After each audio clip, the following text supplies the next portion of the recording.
করে মাহফিলের প্যান্ডেলে এসে বসে যাই। আমাদের দ্বিতীয় আলোচক এ পর্যায়ে আমাদের সামনে উপস্থিত হয়েছেন।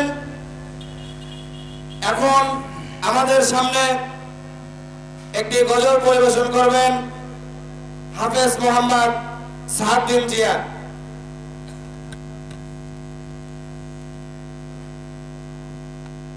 আসসালামু আলাইকুম ওয়া রাহমাতুল্লাহি ওয়া বারাকাতুহু।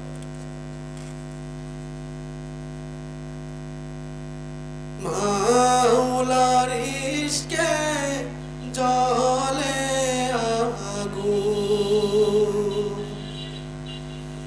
নিভাইলে যে নিভে না, পুরে পুরে সাই হইল এই যে পাগলের সিনা, পুরে পুরে সাই হইল এই যে পাগলের সিনা।